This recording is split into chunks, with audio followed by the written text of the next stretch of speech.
हाँ तो प्यारे बच्चों, गुड मॉर्निंग। आज क्लास में हम लोग क्लास 10 की हिंदी बुक की चैप्टर नंबर 9 जो कि हमारा है अवन्यो। इस चैप्टर की हमने इससे पहले 2 वीडियो बनाया था, जिसमें कि एक चैप्टर में हमने लेखक परिचय से लेकर संपूर्ण स्टोरी को बताया था। फिर दूसरी वीडियो में हमने सारी ऑब्जेक्टिव क्वेश्चंस को कराया है, जो कि आपके एग्जाम में कई बार पूछा जा चुका है और आने की संभावना है, वैसे प्रश्न को हमने कराया था। और इस वीडियो में हम लोग उस सारी सब्जेक्टिव क्वेश्चंस को देखेंगे जो कि एग्जाम के लिए इंपॉर्टेंट हैं। चलिए सबसे पहले बता दें कि पहली क्वेश्चन क्या है हमारा। तो पहली क्वेश्चन है कि अवन्यो क्या है। अवन्यो के बारे में बताया गया है कि अवन्यो क्या है और वह कहाँ पर अवस्थित है। हर वर्ष अवन्यो में कब और कैसा समारोह हुआ करता है। तो आपको बता दें कि अवन्यो क्या है, तो मध्ययुगीन ईसाई मठ है। यह दक्षिण फ्रांस में अवस्थित है। कहाँ पर अवस्थित है, तो दक्षिण फ्रांस में अवस्थित है। उसके बाद बताया गया है कि अवन्यो फ्रांस का एक प्रमुख कला केंद्र रहा है। अवन्यो को फ्रांस का प्रमुख कला केंद्र भी बताया गया है। वहीं बात करें कि यहाँ के बारे में बताया, कहाँ के बारे में, वहीं के बारे में, अवन्यो के बारे में कि यहाँ गर्मियों में, कब, तो गर्मियों में फ्रांस और यूरोप का एक अत्यंत प्रसिद्ध और लोकप्रिय रंग समारोह प्रतिवर्ष होता है। कहाँ पे, तो अवन्यो में। चलिए आगे देखते हैं, हम लोग आगे देखेंगे इस क्वेश्चन के बाद अगले क्वेश्चंस को। प्रत्येक वर्ष होता है ना। चलिए दूसरी क्वेश्चन क्या है हमारी। दूसरी क्वेश्चन है कि नदी तट, क्या बताया गया है कि नदी तट पर लेखक को किसकी याद आती है और क्यों। आपको बता दें कि लेखक अशोक कुमार, क्या नाम बताया गया है कि अशोक वाजपेयी को, लेखक अशोक वाजपेयी को नदी के तट पे जब बैठे हुए होते हैं तो इन्हें विनोद कुमार शुक्ल की याद आती है और उनको ऐसा महसूस होता है तट के पास कि जैसे मानो कि नदी में वो समा गए हैं, जैसे कि मानो नदी ही वो खुद अपने आप को नदी बना लिए हैं, नदी हो गए हैं खुद को। उन्हें ऐसा लगता है कि जैसे कि जल स्थिर है और ये खुद बह रहे हैं। तो वही बात को बताया गया है कि नदी तट पर, क्या बताया गया है कि नदी तट पर लेखक को विनोद कुमार शुक्ल की एक कविता याद आती है। कौन सी कविता, आप लोग कमेंट में बताएं कौन सी कविता हम बताए थे आप लोगों को। तो नदी चेहरे लोगों को ये कविता की याद आती है। फिर बताया गया है क्योंकि लेखक नदी के तट पर बैठकर अनुभव करते हैं कि जैसे स्वयं वो क्या हो गए, तो नदी हो गए हैं। फिर इसी बात का पुष्टि करते हुए शुक्ल जी ने नदी चेहरे, ठीक है, नदी चेहरा लोगों के से मिलने जाने की बात कहते हैं। चलिए अब देखेंगे हम लोग अगले प्रश्न को। अगला क्या है हमारा, चलिए 3 नंबर क्वेश्चन क्या है हमारा कि नदी के, ठीक है, नदी के बताया गया है कि एक मिनट, क्या बताया गया है कि नदी के तट पर बैठते हुए लेखक को क्या अनुभव होता है। नदी पर क्या बताया गया, नदी के तट पर बैठे हुए लेखक को क्या अनुभव होता है। तो वही तो बात बताया गया है कि नदी के तट पर बैठे हुए लेखक को लगता है कि जैसे कि क्या है, जल स्थिर है और तट ही बह रहा है और वो भी बढ़ रहे हैं, ऐसा उनको अनुभव होता है। उन्हें अनुभव हो रहा है कि वे नदी के साथ ही बह रहे हैं। किनके बारे में बताया, अशोक वाजपेयी के बारे में। उसके बाद बताया गया है कि नदी के पास रहने से लगता है कि स्वयं ही नदी हो गए हैं। किनको, तो अशोक वाजपेयी को स्वयं में नदी की झलक देखते, क्या स्वयं मतलब क्या बताया गया है कि वो खुद में स्वयं में नदी की झलक देखने लगते हैं।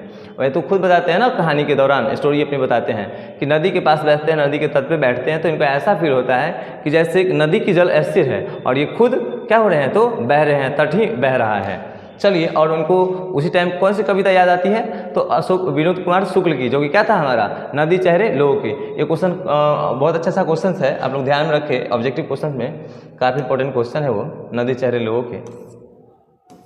चलिए अगला क्वेश्चन क्या है हमारा, आगे देखेंगे हम लोग कि विनोद कुमार के बारे में बताया गया है, ठीक है। चलिए आगे क्वेश्चन को देखेंगे। 4 नंबर क्वेश्चन क्या है मेरा, 4 नंबर, कि लेखक अवन्यो क्या साथ लेकर आए थे। लेखक अवन्यो के बारे में बताया गया है कि लेखक अवन्यो जब गए थे तो वहाँ साथ में क्या लेके गए थे, उसी के बारे में बताया गया है और वहाँ कितने दिनों तक रहे थे।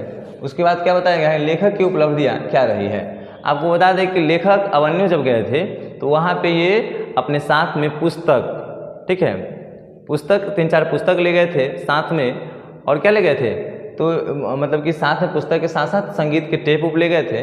और बताते हैं कि ये 19 दिनों के लिए वहाँ पे रहे थे। वही बात को लिखेंगे हम लोग। क्या है बताया है कि लेखक अवन्यो में 19 दिनों तक रहे थे।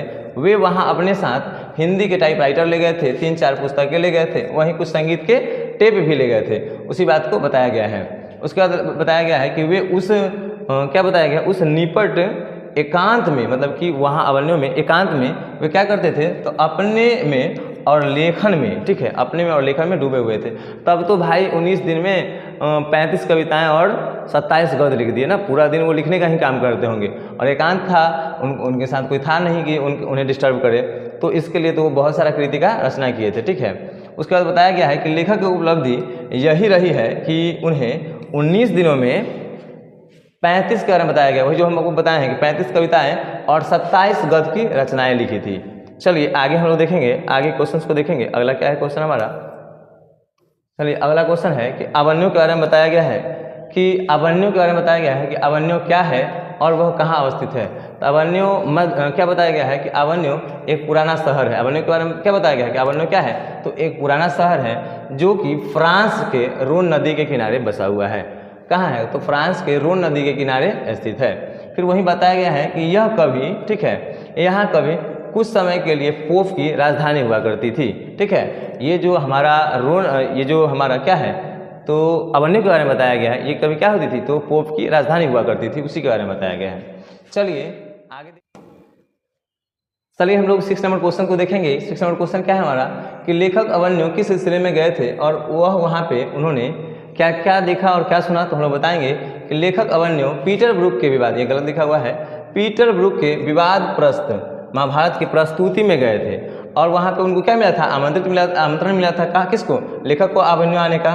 तो वही बात को लिखेंगे। फिर लिखेंगे कि वहाँ उन्होंने देखा कि क्या देखा कि समारोह के दौरान वहाँ पे अनेक चर्च और पुराने स्थान को क्या किया था, तो रंग स्थान में बदल दिया था। ये सब चीज़ों को देखे थे। चलिए आगे क्वेश्चंस को देखेंगे हम लोग, आगे क्वेश्चंस को देखेंगे।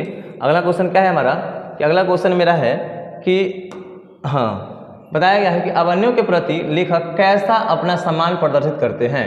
इस बात को हम लोग देखेंगे, कैसा सम्मान प्रदर्शित करते हैं।